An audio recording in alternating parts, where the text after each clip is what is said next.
Olá! No vídeo de hoje eu vim compartilhar com vocês sobre o que é autismo. Vejo a importância da gente falar cada vez mais sobre esse tema, porque assim a gente pode utilizar esse meio de comunicação para que de fato a gente consiga fazer com que esse tema chegue mais família e para que todas as nossas crianças consigam aí ter um acompanhamento que faça sentido ali, né?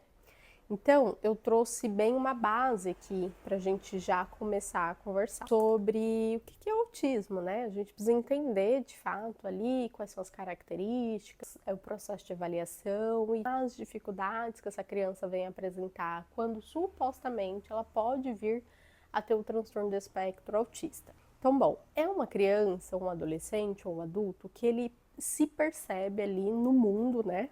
Diferente em algum aspecto, ele enxerga o mundo em formato diferente. Então, quando a gente fala transtorno do espectro autista, é um processo dentro do neurodesenvolvimento. O que isso significa?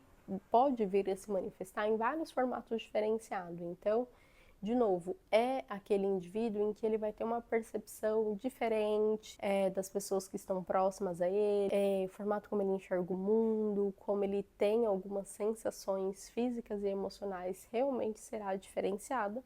E com isso faz com que ele tenha também comportamentos diferentes. Vamos falar um pouquinho sobre quais são as características mais predominantes aí quando a gente fala do transtorno do espectro autista. Bom, a dificuldade de comunicação é um dos pilares mais predominantes para indivíduos com autismo. E por quê? Porque realmente ele vai ter essa dificuldade ali, muitas das vezes, né, em comunicar aquilo que ele está sentindo, porque, de novo, ele tem uma dificuldade de ter o entendimento sobre como é o mundo, sobre como é o funcionamento externo e interno dele mesmo. Então, portanto, ele vai ter uma dificuldade também para ele conseguir se comunicar externamente com as pessoas que estão próximas. Então, é onde entra essa dificuldade da comunicação, que ele já tem uma dificuldade em entender a informação que tá. Então, quando a gente fala dessa questão da dificuldade da comunicação social, esse indivíduo, ele realmente vai ter essa dificuldade, e muitas das vezes, iniciar uma conversa, em fazer uma solicitação que a gente pode considerar como básica, né? Às vezes,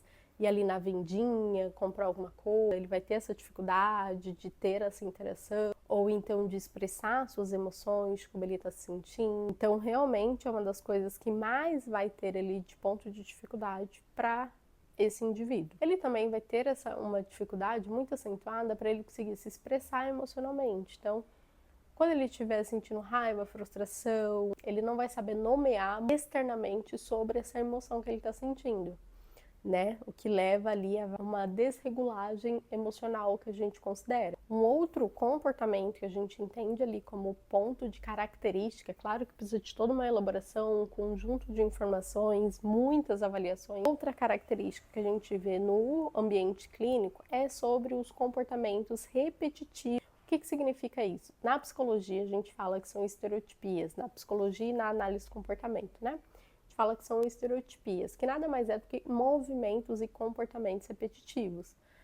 Então, essa criança, esse indivíduo, ele pode vir emitir flap, ele pode ficar balançando os pezinhos, ele pode se coçar de um jeito que ele não consegue parar, enfim, só alguns dos exemplos, né? Porque tem muitas variações. E aí, nós profissionais vamos entendendo a funcionabilidade desse tipo de comportamento, né? E posterior, a gente vai entender o quanto que faz sentido manter esse comportamento ou agregar outro comportamento que seja mais funcional para essa criança, para a vida que ela tenha, enfim. Outra característica que é importante a gente falar é sobre a interação social, né? Então, esse indivíduo pode ser que ele venha apresentar também essa característica, que ele vai ter essa dificuldade em entender sobre regras sociais, expectativas e intenções de comportamento de outras pessoas. Esse indivíduo também ele pode vir a apresentar ali uma dificuldade para conseguir ter uma construção de relações, amizades.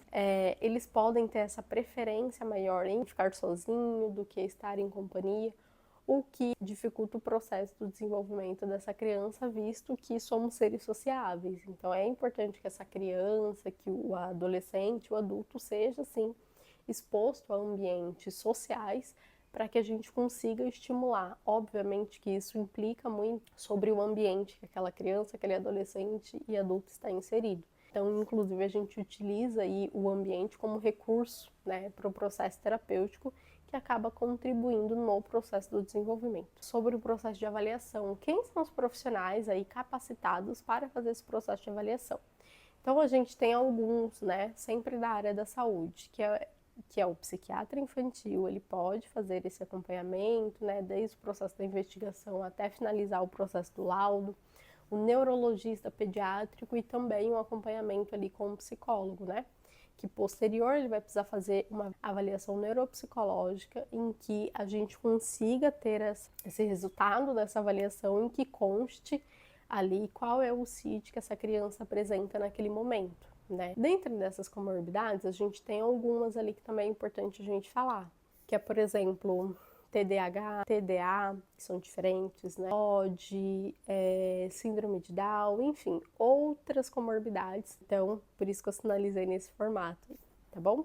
E aí, quando a gente pensa, criança passou ali com acompanhamento com psiquiatra, com psicólogo, tá em processo de investigação, recebeu o laudo, teve esse encaminhamento, fez a avaliação neuropsicológica, teve todo esse passo a passo, a gente chega ali, né, a família vai chegar num ponto em que ela vai precisar minimamente entender qual é a abordagem que essa família precisa ter ali para conseguir levar essa criança para fazer um acompanhamento mais direcionado, pensando no processo de ganho de habilidades.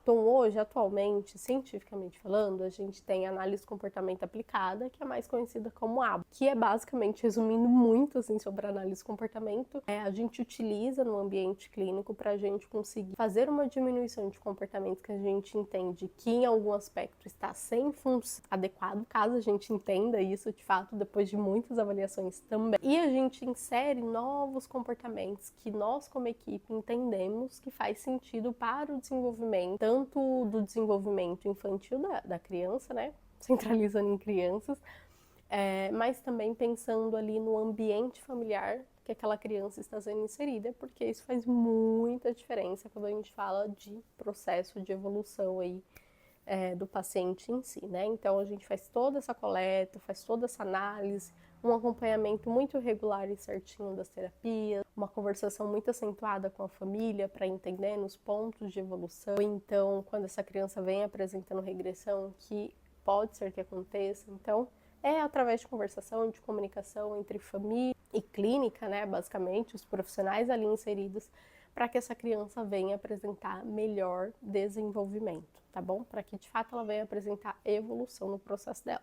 E aí eu já até trouxe aqui para vocês, como um bônus, algumas informações, pensando aí no ambiente escolar, né? Entendendo de que essas crianças vão ser inseridas, sim, em vários ambientes, inclusive na escola. Então, nós como profissionais, tanto na área da saúde, como qualquer outro profissional, é importante que a gente estude, tenha autoconhecimento, busque informação, para que a gente consiga ali, lidar com os comportamentos que essas crianças autistas neurodivergentes, né, falando aí de outros transtornos também, possam vir a ter esses comportamentos, e quem precisa estar preparado somos nós. Então eu trouxe aqui um bônus falando sobre estratégias psicológicas que a gente pode utilizar, que a gente deve utilizar para o ambiente escolar com essas crianças. Então, por exemplo, minha gata tá miando.